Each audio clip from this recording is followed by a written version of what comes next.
আমার মা মানে আমাকে বলছে, তুই কি আমার নাতিনগুলো 5 বছরের 3 বছরের কন্যা, এদেরকে তুমি কি দেখো না? এদের চোখের দিকে মুখের দিকে কি তোমার তাকাতে একবার ইচ্ছে করে না? ওই সময় আমার চোখ দিয়ে পানি পড়ছিল যে না আসলে কি করব আমি, দেশের প্রয়োজনে, আন্দোলনের প্রয়োজনে তখন আমি সব কিছুকে উপেক্ষা করে আমি তখন বাসা থেকে বের হই। যে আন্দোলনের বিশেষ স্মৃতি, একটা স্মৃতি হচ্ছে যে 16ই জুলাই আপনারা জানেন যে ঢাকা বিশ্ববিদ্যালয়ে আমাদের শহীদ আবু সাইদ, তারপর হচ্ছে যে মুগ্ধ সহ তারা যখন শাহাদাত বরণ করার পরে তাদের কফিন নিয়ে ঢাকা বিশ্ববিদ্যালয়ে একটা জানাজা, গায়বানা জানাজা হয়েছে এবং কফিন মিছিলের একটা কর্মসূচি ছিল। এবং তখন ওই দিন এস এম ফরহাদ আমাকে ফোন করে যে ভাই আমাদের কিন্তু 7টা কফিন লাগবে। তো আমি তখন বলেছি ঠিক আছে, আমি সেটা ব্যবস্থা করতেছি। তা আমি শাহবাগ থানার আমির হিসেবে আমি অবশ্যই সেখানে আমি ঊর্ধ্বতন সংগঠনের সাথে, দেলোয়ার ভাইয়ের সাথে যোগাযোগ করেছি এবং আমরা কাঁটাবনের এখানে কফিনের অর্ডার দিয়েছি।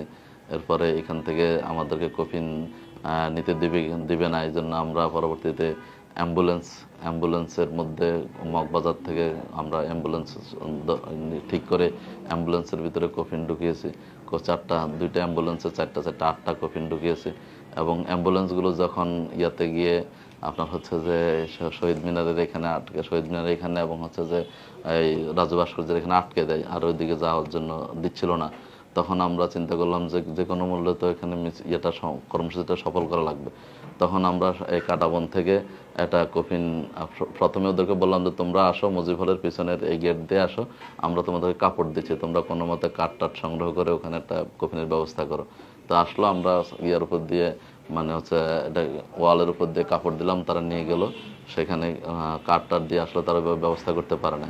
তখন বলছে ঠিক আছে আমরা আরেকটা কফিন পাঠাচ্ছি নীলক্ষেত দিয়ে কফিনটা নিয়ে আমাদের থানার বায়তুল সম্পাদক তানবীর সহ যখন গিয়েছে সেখানে, তখন বলা হচ্ছে যে কফিন তো আমাদের ঢুকাইতে দিবে না, বলছে তোমরা ভিতর থেকে একটা মিছিল নিয়ে আসো। মিছিল নিয়ে তারা নীলক্ষেত পর্যন্ত আসলো, আমরা এদিক থেকে কফিন নিয়ে গিয়ে তাদেরকে কফিনটা দিলাম। মিছিলের মধ্যে পুলিশের বা আইনশৃঙ্খলা দৃষ্টি ছিল মিছিলের দিকে। যখন মিছিল আগায় আসলো আমরা আস্তে করে কফিনটা তাদেরকে দিয়ে দিলাম এবং পরবর্তী এই কফিনটা নিয়ে তারা শুরু করেছে।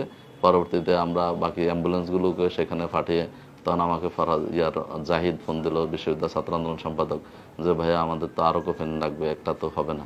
তখন বলেছে ঠিক আছে, তোমাদের সামনে দেখো অ্যাম্বুলেন্স আছে, অ্যাম্বুলেন্স খোলা, অ্যাম্বুলেন্স থেকে কফিন বের হবে। তো অ্যাম্বুলেন্সের ভিতর থেকে সে তখন যখন কফিন বের হয়েছে এটা তার খুবই আশ্চর্য হয়ে গেছে। এবং কফিনগুলো যখন সামনে রাখা হলো সবাই ভেবেছে এটা তো লাশ বা জীবী, মানে পুরোপুরি ইয়ার বিষয়, আবেগ আপ্লুত হয়ে গেছে এবং সবার মধ্যে একটা অন্যরকম ইয়া এসেছে। আপনারা জানেন যে 52 ভাষা আন্দোলনের মতো এখানে একটা আবেগঘন পরিবেশ তৈরি হয়েছে।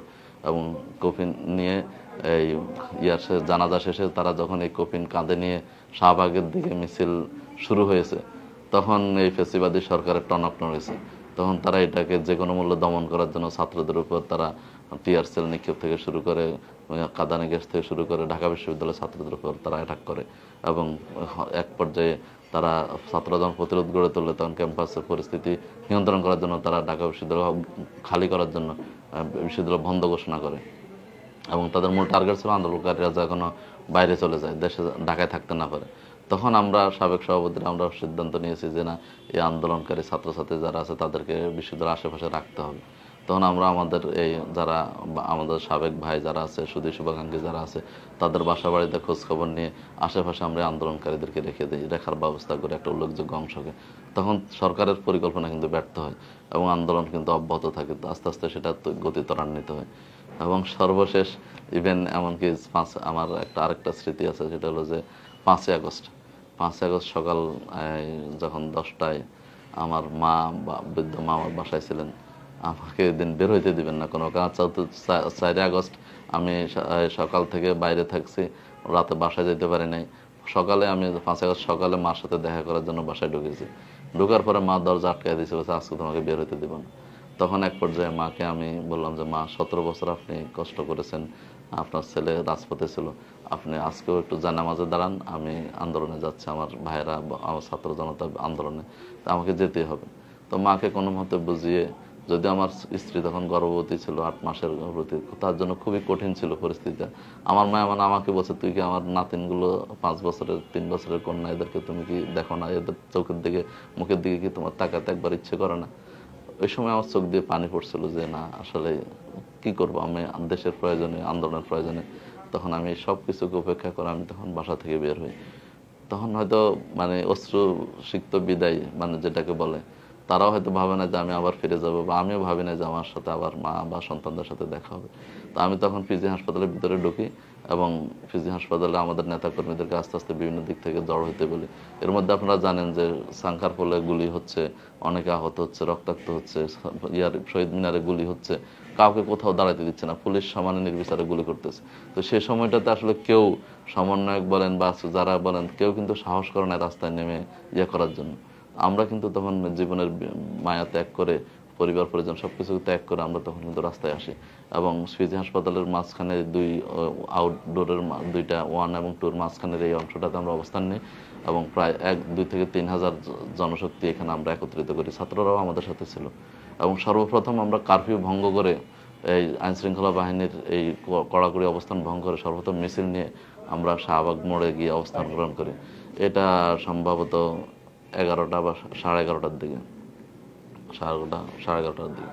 তো প্রথম এই মিছিলটা নিয়ে আমরা যখন ওখানে যাই এবং সেনাবাহিনীকে ফুলের তোড়া দিই, করি এবং একটা যখন এই দৃশ্যটা যখন চারদিকে ছড়িয়ে পড়লো, মিডিয়াতে ছড়িয়ে পড়লো, তখন কিন্তু মানুষ চারপাশ থেকে পঙ্গপালের মতো এখানে ছুটে আসছে।